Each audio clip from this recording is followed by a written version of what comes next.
welcome. You're watching Health and Wellness Myths and Facts. I'm Sonal Mehrotra Kapoor. Now, the pandemic has put mental as well as physical health and wellness into sharp focus. Throughout the COVID-19 pandemic, several coronavirus variants have emerged as the virus SARS-CoV-2, as we know it, continues to mutate and evolve. In November of 2021, the new variant of SARS-CoV-2 emerged and was named Omicron by the WHO.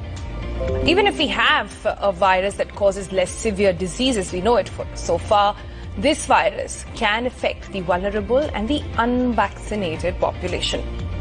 People with chronic diseases should be careful about the management of their conditions during this phase as well. So don't be under the garb that this is a very mild virus or like flu, as some have said it. It is not the case. An estimated 20 to 25% of the world's adult population that has some complications of disorder are not rare. Raising awareness of metabolic conditions is vitally important, and early diagnosis is essential. People with metabolic syndrome have an increased risk of cardiovascular diseases, diabetes, compared with those who don't have it. The risk increases when more components of the metabolic syndrome are present. Most people are still unaware of how to manage and how to actually follow up when you have metabolic disorders, especially deal with COVID around that. To clear all your questions and myths surrounding metabolic disorders, we've got an expert panel with us today. Let's welcome on the program Dr. Abhishek Karmalkar. He is MBBS and MD Med, diabetologist and physician, director of the Sterling Multispeciality Hospital in Pune. Also with us is Dr. K. Arun Karthik. He is MBBS, DIAB consultant, diabetologist and DiCare Diabetes Specialty Center in Coimbatore. Hello and welcome to both of you on the program. Let's just kickstart a conversation and go to the first question. Dr. Karmalkar, if you could take that, please. The most accepted and commonly used method of diagnosis of SARS-CoV-2 is actually an RT-PCR test. Does the method actually detect Omicron? And what extra precautions should people with diabetes take to prevent complications from Omicron? I asked this question about RT-PCR and Omicron because we understood that there was an S drop in one of the genes that could be an indicator whether or not this was Omicron. Yes. Of course, what test we are presently doing, that is RT-PCR, definitely detects Omicron variant as well. Probably that is the most standard method presently we are using. But unfortunately, there are a few mutations in Omicron gene. Probably there are more than 50 mutations, and few of them are on the surface. Because of which, if you want to particularly diagnose Omicron, then if the RT-PCR is positive, you have to go ahead and do the genome sequencing. But for the basic diagnosis, RT-PCR will detect Omicron variant as well. As you rightly said, diabetic population is definitely vulnerable, and those in second wave we have, of course, understood in large quantity diabetic patients have suffered complications. So all the diabetic patients must take care of themselves. They should control their sugars very well. They must take care to avoid the infection of this new variant, because this is highly transmissible variant. They should take care in the form of wearing masks, avoiding social gatherings, etc. All the government norms they should follow, and should control their sugars very well. I see. All right, let me take the next question to Dr. Karthik. Dr. Karthik, more evidence is emerging that Omicron variant is affecting the upper respiratory tracts. It sort of spares the lungs, which is the huge relief. That is what is not leading to severity coming out of this variant as well, causing what many are calling milder symptoms as well. But can it cause any serious complications which we may be unaware of? See, all variants, irrespective of Omicron or Delta, every COVID variant, for that matter, every virus can maim and kill people. That we have to understand very well. So depending on the immune system of the particular person, that virus can be a very mild virus as well, can be virulent for some population. Now we have a good news and a bad news. The good news here is that the Omicron is quite mild and it does not cause much of symptoms. So that is the good news. But the bad news is that the sheer magnitude of infection or the spread, it is highly transmissible. Thereby, even if a minor percentage of that population is affected, that would overwhelm the healthcare system. Yes, it can cause lung damage. Yes, it can cause multi-organ failure. And yes, people have to be more safe. We have to mask ourselves. We have to socially distance. Very important to get ourselves vaccinated. So, Omicron can cause all this right from just like the first wave. So, people have to still not let the guard down. All right. Do not let your guard down. It can lead to severe disease, especially if you are suffering from any comorbidities, any severe illnesses, if you're undergoing a treatment as well that leads to your immune system being compromised. So you have to be very, very careful. You cannot take it lightly. It is not a flu, as has been underlined by WHO as well. All right, time for the next question then. Some people are already suffering from long COVID effect. How much are these people susceptible to Omicron? What extra care should people with comorbid conditions, for example, also take? Dr. Abhishek Kalmarkar, if you could answer that, please.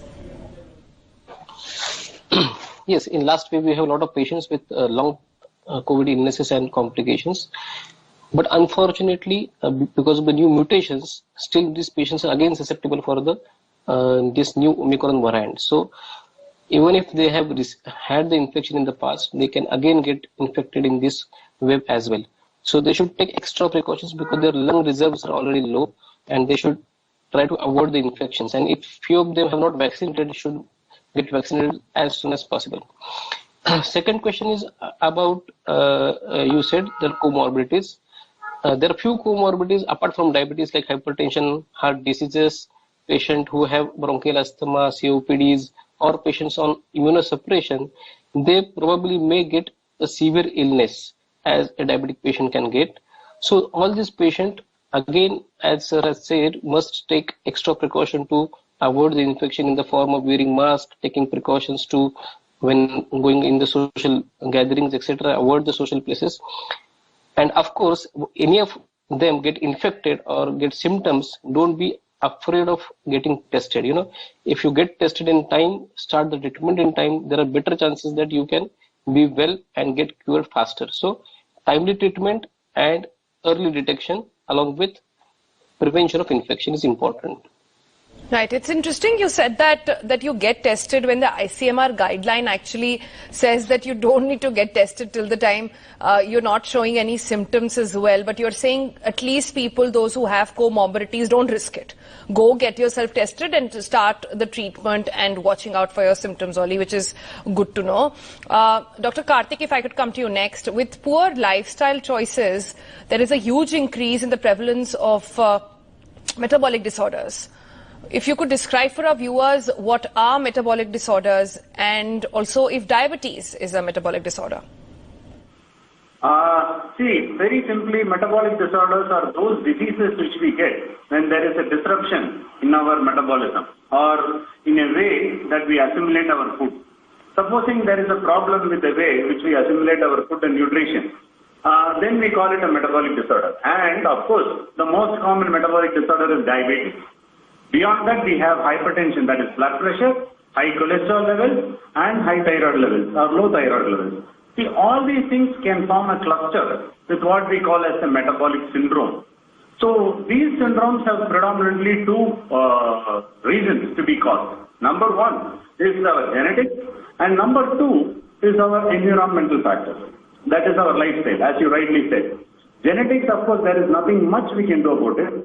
But of late, with rising incomes, we see that a lot of people eat outside. Food has become very unhealthy, more refined, and the fast foods or the fast food culture has been exceedingly high these days. People eat out a lot. People buy home things a lot. Cooking at home is primarily coming down a lot. People make sure that they have food outside during weekends. And that is really a very bad thing. And the choices of food we make, the kind of carbohydrates we take, these are the factors which again cause a large number of metabolic syndrome cases. More importantly, lack of exercise. Even the shortest trip to the nearby Kirana store has now changed over, and people, number one, are afraid to go, and number two, even if they go, they kind of don't risk it. And as there are lots of apps which they use to, Swiggy kind of things which they bring food home. So these things definitely are causing this havoc, and it is only on the rise, and it is alarming as well. I see. Alarming as well. Now, which tests may be helpful in the evaluation of then these metabolic symptoms and syndrome, if one can call it that, of any possible complications? Dr. Kalmarkar, if you could talk about that, any indication to know actually if you have any such thing? Okay. So metabolic syndrome, which is as well called as syndrome X or insulin resistance syndrome, it basically comprises obesity that is in the form of high waist circumference. So in male, we assume it to be more than 40 inches, or in female it is more than 35 inches. Along with, there can be a high sugars, that is fasting sugar more than 100, high blood pressure in the form of, if you check the blood pressure, it is more than 130 systolic and diastolic 85. Then high triglyceride levels, that is more than 150 milligram per deciliters, or low HDL level. Okay, any of all these, any of three are there, then we assume it to be a metabolic syndrome. So the importance of metabolic syndrome is that if it is there, it creates a chronic inflammation in the body, and it predisposes us to the heart disorders, cardiovascular disorders, stroke, diabetes, and heart attacks, etc. So that is the reason we have to identify the syndrome in time, and if it is there, we should take the action. So to diagnose that, as I told you, we have to check the blood sugar levels, that is fasting sugar level, and cholesterol levels, that is lipid profile. We should check our blood pressure regularly, and we should assess our obesity. I see. So you are basically saying that anybody who has high triglycerides level as well, which is basically the bad cholesterol in your body, they also need to be watchful. This is interesting piece of information. So anybody who has thyroid perhaps and has blood pressure as well, and in a combination has bad cholesterol levels, would you, Dr. Kalmarkar, would you say they fall in this category now, fall in the category of actually having metabolic syndrome? Yes. So a simple test of checking the waist circumference is as well an early indicator. Even if someone don't want to do the blood test, even looking at the waist circumference is as well a good test to understand whether there is a metabolic syndrome or not. All right, that's worrying. That's a large population actually in our country which have these things. So we need to be careful about that. On that note, let's slip into a break. We'll be back and our experts will remain. We'll continue to ask them all your questions. Stay tuned.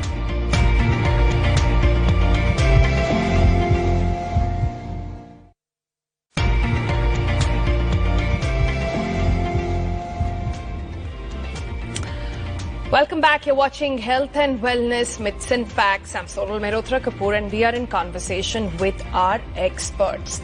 Let me take the next question to Dr. Karthik now.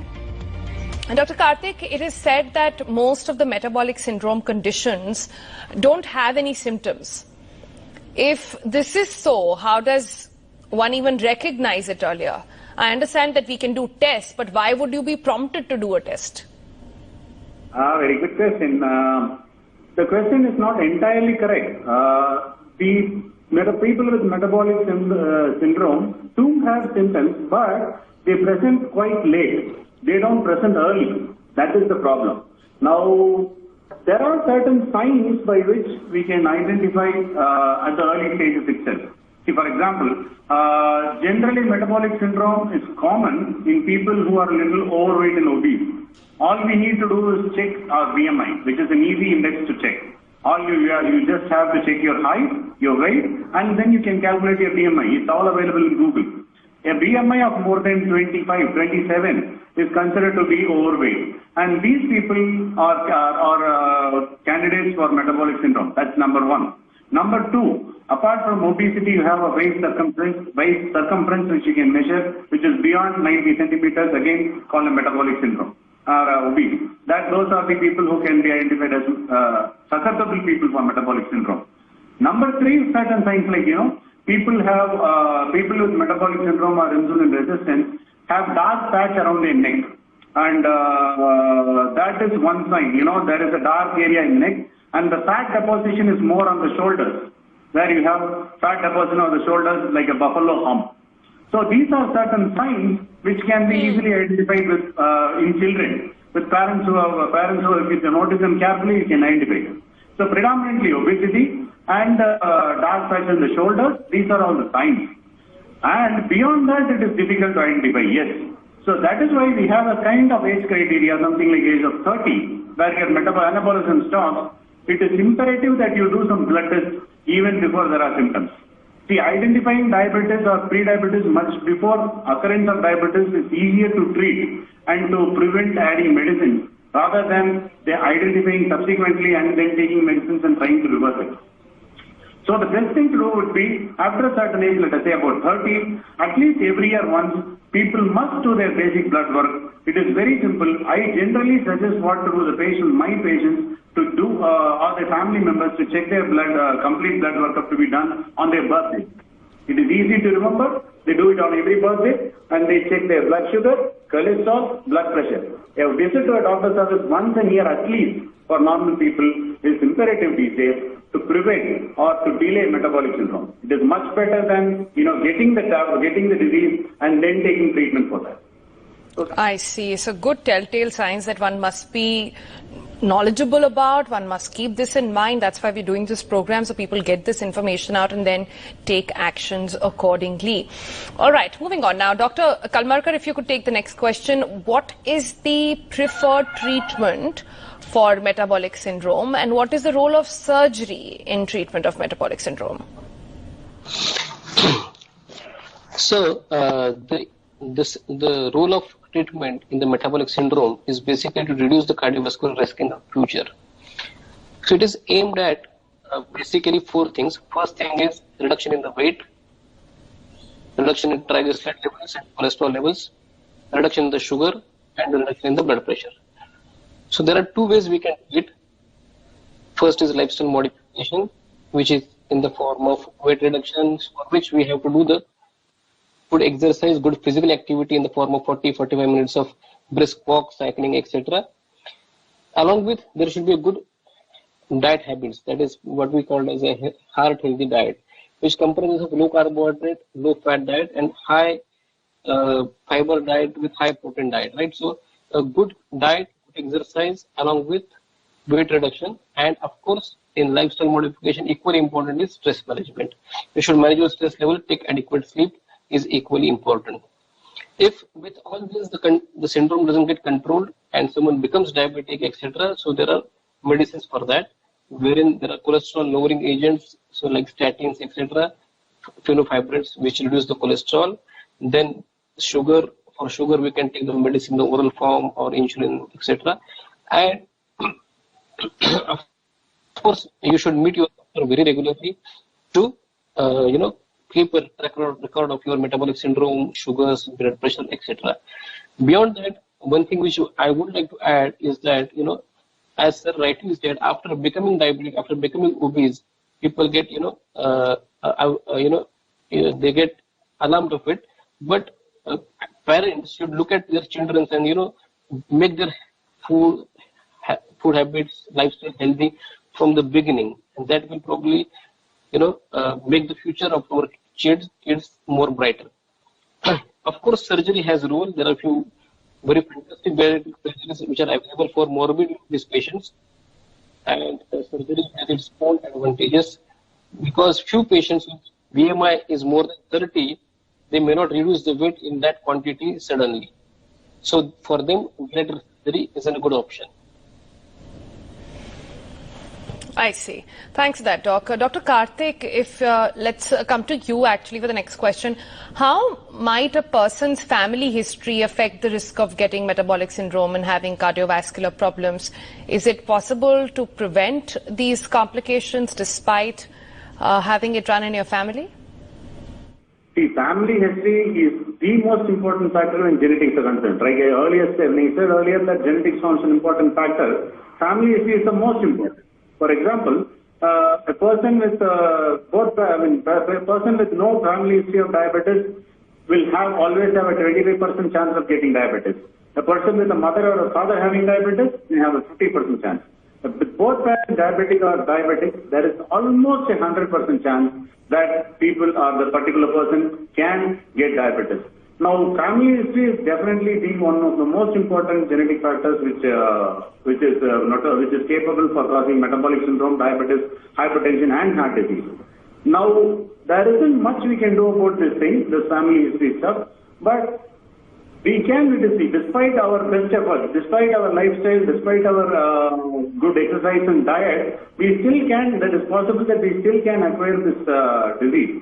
But that is not in our hands. But what is really in our hands is that complications. We can prevent these complications. See, getting diabetes is one thing. Getting a kidney problem due to diabetes is another thing altogether.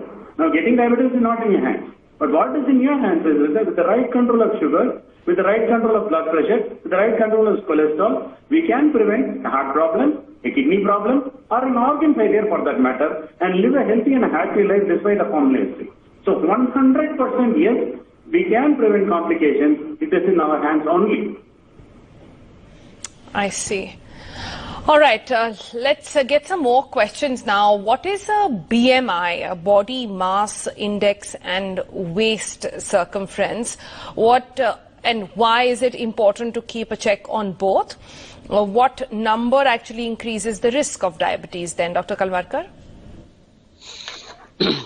So BMI, as I think everyone is probably aware now, it is weight in kilograms divided by height in meters square. So someone's weight is 60 kg, so 60 and height is, for example, say 140 centimeters, then 160 divided by 1.4 square. So that the number comes is the answer for the BMI. Someone's BMI is more than 25 to 30, we call them as overweight, and someone's BMI is more than 30, they are called as obese. Obesity is divided into again 3 categories depending upon the BMI 1, 2, and 3. Similarly, waist circumference has got its own importance, and if waist circumference in female is more than 35 inches or male more than 40 inches, the risk of diabetes is 20 times more than the person whose waist circumference is lesser than that. So you can simply understand the importance of waist circumference and BMI. Those are the predictors of diabetes, cardiovascular complications in future. So check on that is extremely important to keep you healthy. All right, that's good to know. Well, that's all the time we have on the program. Thank you both for joining us and giving us all your answers. We hope this was helpful. This is Health and Wellness, Myths and Facts. We'll see you again tomorrow. Bye-bye.